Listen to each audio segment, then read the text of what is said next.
In this section, we will look at the persecution and rise of Islam. So, one thing we should note is that there is kind of a similarity between early Christianity and early Islam, in that both are going to involve some conflict, in part because of their belief about monotheism. So remember, one reason Christians got into trouble early on was because they refused to offer worship to the emperor, right? They wouldn't burn incense. So there is kind of a comparison you can make there. So, first of all, one thing I need to point out, though, is how Muhammad seems to have understood himself early on. He presented himself after he believed he had these revelations as the next in line of the Judeo-Christian prophets, right? That's kind of how he presents himself. Now, for the most part, he's not going to be accepted by Jews and Christians, right? Jewish people had believed that the time of prophets had ended. So they said, well, you can't be a prophet because there's not going to be any more prophets. For Christians, they believed that Jesus was God's full revelation, so they would not accept another prophet. But you can kind of see Muhammad's self-understanding this time period in that he and his early followers would pray towards Jerusalem, right? Today, Muslims are known to pray facing Mecca, but in this time period, they actually prayed facing Jerusalem. So early on, Muhammad will gain some followers, not a lot. He will preach his message that he believed he has received from God for several years, and will gain a few dozen followers. And, that's not doing fantastic, but it's also not terrible. He does have followers. We have to remember he was someone who was respected beforehand, and he seems to have had a lot of charisma, and that attracted people. His message was also attractive to some people, but was repulsive to others. Right? This is something we have to kind of keep in mind, that there's very much a mixed reception to the preaching of Muhammad. So there's some people who are going to be attracted to his message, and other people are going to resist it. Now, one thing we have to understand that people might be attracted to was the logic of monotheism. For some people, they just did not accept the idea, or they found it difficult to accept the idea of a polytheistic worldview. Remember, we talked about how there were people in the Roman Empire who admired Judaism and wanted to become Jews, but had trouble with the rules that that they'd be required to follow, and then a lot of those people would end up becoming Christians because you didn't have to follow those rules necessarily. So some people were attracted to the ideas of monotheism. Some people thought it was a good idea. Some people thought it made sense. And one thing I think that's interesting is that in monotheism, it seems you have this emphasis on human dignity. So Jews and Christians rejected the idea of abandoning babies. So also, too, did Muhammad. It was a common practice in Arabia at this time period to abandon babies, especially baby girls, and Muhammad forbade it. So I think that was attractive to some people. However, others rejected it because they believed in many gods. And they said, who are you to tell me that my God is not a real God? And remember that tribal identity was closely connected to a patron god of the tribe, right? Each tribe had a god connected to them. They worshiped that god together. That gave them a strong sense of identity. And Muhammad's preaching of only one true God would, of course, challenge that. In addition, Muhammad rejected images. He believed that images, especially if they were of a god, would distract people from the worship of the true God, and you can't represent that fullness of that true God in an image. That's a kind of idolatry. And I think to some people that made sense. To others, it would be offensive. Especially, for example, this is an image from about this time period. This was a gravestone for a young woman who died. That's why it's in the shape of a woman, to mark her grave. So again, some people would have found this message to make sense, while others would find it offensive. Muhammad also taught an idea of resurrection. similar to what existed within Judaism, that one day people would get their bodies back. And he also taught an idea of judgment, that people would be judged in the end. Incidentally, in Islam, just as in Christianity, Jesus is to be the final judge. So there's this idea of moral judgment. And to some people, again, that would be very attractive. This idea that, you will get a good afterlife, that you will, that good will be rewarded and evil will be punished in the end. That's a very attractive idea to many people. Again, others didn't like this idea. They thought it didn't make sense. And of course, it was, there was this connection to this, that if you rejected this teaching, if you rejected Muhammad's preaching, things may not be good for you on Judgment Day, right? You're worshiping many gods, you refuse to follow this religion of only one God, then you might be going to hell. And of course, people generally don't like being told that.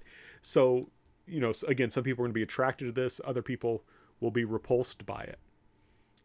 And we also have to stress that Muhammad is preaching only one God.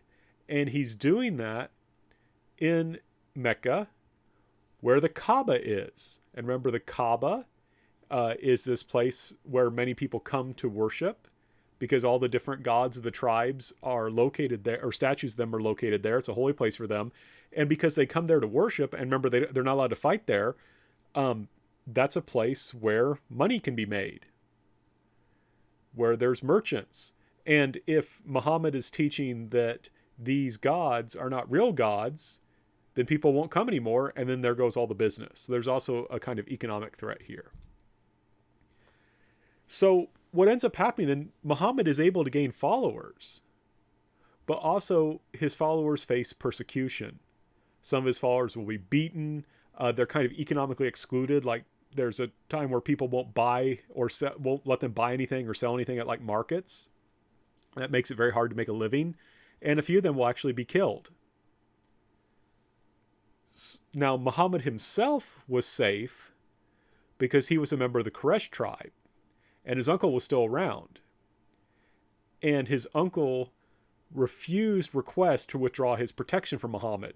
See, what would happen is if someone said, well, I'm just going to deal with this whole Islam thing, I'm just going to kill Muhammad, that person would have become an enemy of the Quraysh tribe, which, remember, was in charge of Mecca.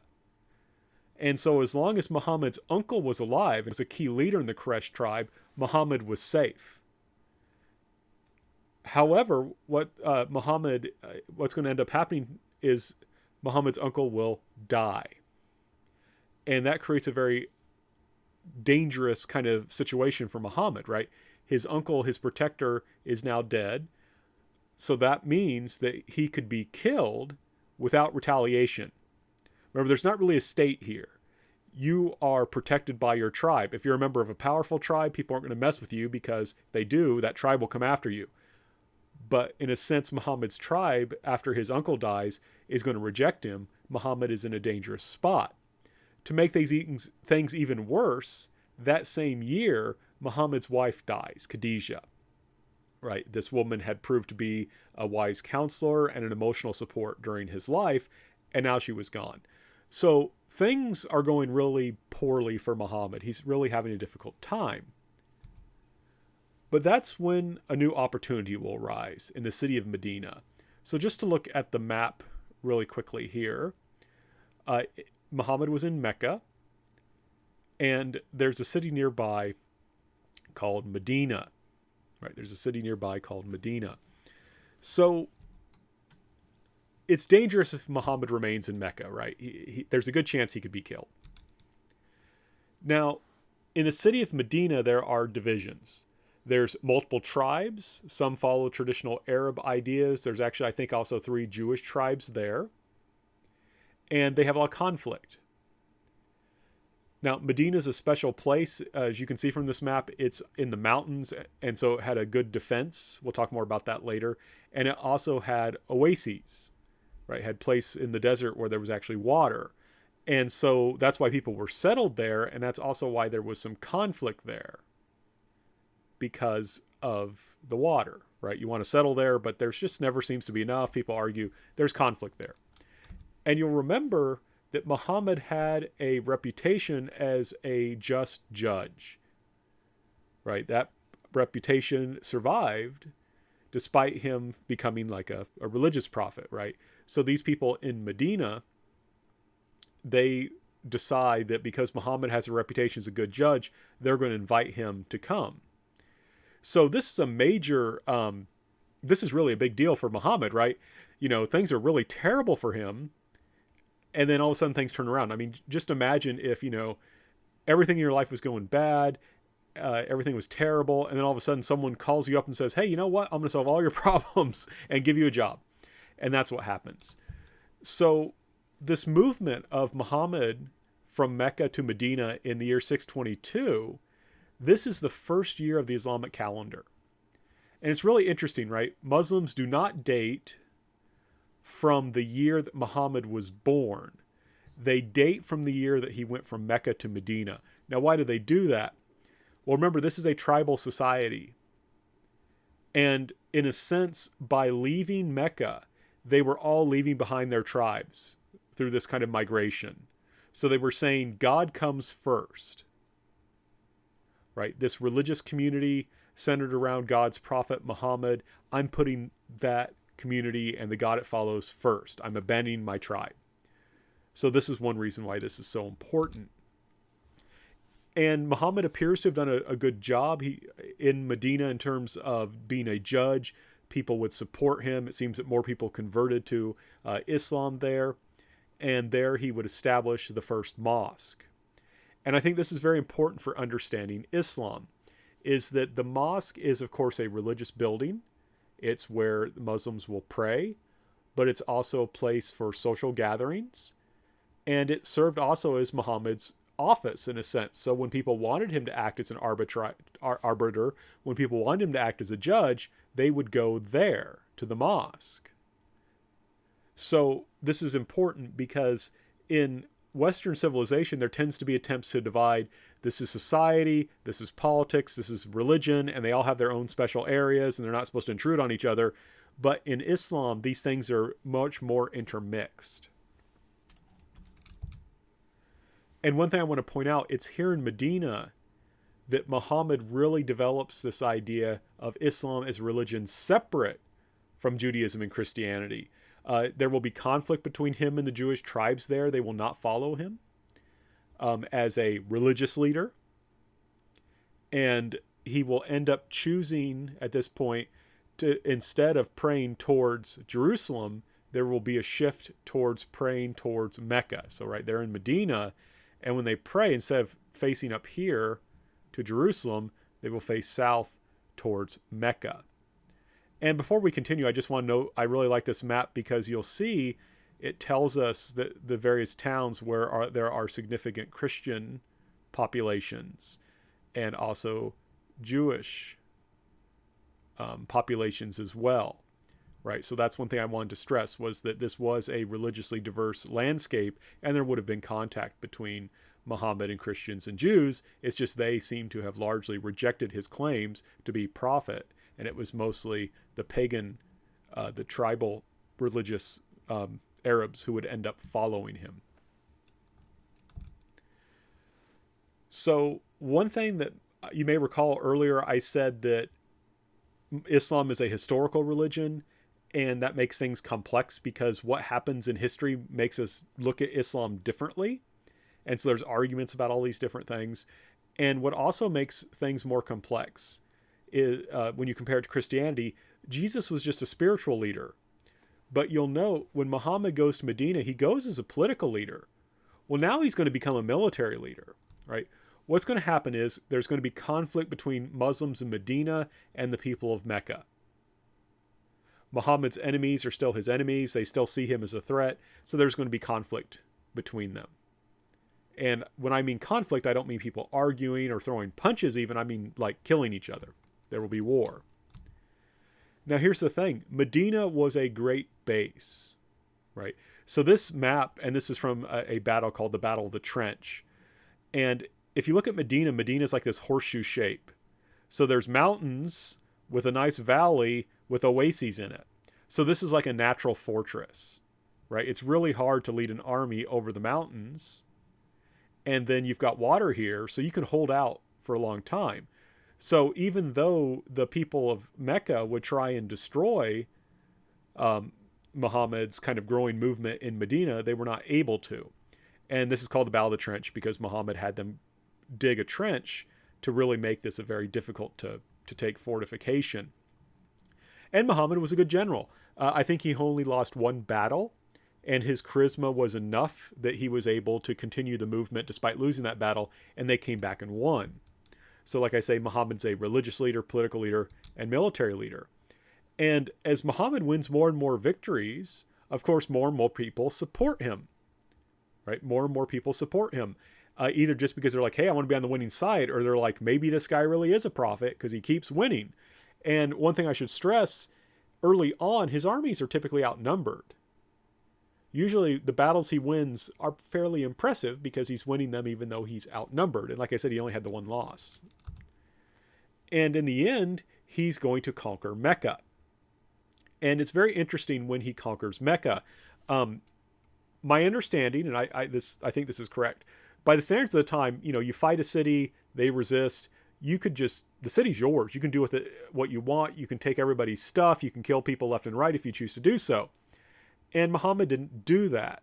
He basically seems to have pretty much left people alone. He did execute about a dozen people who had been his really diehard enemies, but that was it. So pretty lenient for the time. The one thing he did do, though, was he went to the Kaaba. And remember how the Muslims and all the people basically in that time period in that area believed that Abraham had built the Kaaba, the shrine, but now it was full of all these different statues of different gods, what Muhammad would have considered idols. He had those statues destroyed and then rededicated the Kaaba to the worship of only one God. And in this way, Muhammad has really turned things around, right? You could say at this point his movement really is a success. It's going to continue to expand, and that's something we're going to talk about later. But for now, I do want to take a moment to do kind of a comparison because I think this can kind of help us historically to kind of understand what's going on and to just think about Islamic civilization. Like I said, there's a tendency to just say, okay, these two people, Jesus and Muhammad, they're religious founders, and Christians and Muslims are both monotheists, so they're basically the same. It's like, no, there's some differences. And I do this comparison between Jesus and Muhammad because they're both historical religions so I don't use Buddhism. I think Buddhism is too different to make a really good comparison. So first of all, from a Christian perspective, Jesus is divine, right? Christians believe Jesus is God. And for Christians, he's a religious leader only because there's this understanding that church and state are separate. And this makes sense with the early development of Christianity, right? So remember, Christians were a persecuted religion for about 300 years, right? Persecuted religion for about 300 years. So they had to form their own institutions separately, right? The church was separate from the state because the state was persecuting the church. And even when it ended, even when the persecutions ended, and even though in a sense state and church got married, they're still separate. They're in a partnership, but they're still two different things. Just like if two people get married, they don't fuse and become a single person. They're still two different people. That's what you have in Christian civilization. And one thing we have to stress is that they responded to persecution by dying, right? The Christian response to martyrdom was to die. There's not really any Christian rebellions during the Roman Empire. They just die. Right? Christians believe they're supposed to imitate Jesus. Jesus allowed himself to be killed without resistance. So Christians should also allow themselves to be killed without resistance. So Christianity survived as a persecuted minority for 3 centuries. And then all of a sudden Constantine says, hey, God help me win the battle. I'm tolerating Christianity and I'll become a Christian. So Christians are kind of ambiguous towards violence, right? It's not, like I said, Christians just accepted dying for a very long time. And that was that. And even though Constantine does win this battle with God's help, it's still kind of like, well, we're not so sure about this whole war thing, which is why Augustine has to develop the whole idea of just war. Muslims understand things a bit differently. Muslims, of course, do not believe that either Jesus or Muhammad is divine. We talked about that, though, how Muhammad is understood as a model, but he's not God. So he's not supposed to receive worship. And as I mentioned earlier, he's a religious, political, and military leader. So there's no clear separation of church and state. Those things are intertwined, right? Muhammad himself was a religious, political, and military leader. So how can you separate them out? You can't. He's one person, right? So there's a different understanding of how these things work in Islam. They're so interconnected in a way that you cannot really separate them. And finally, Muhammad rose to power quickly through military strength.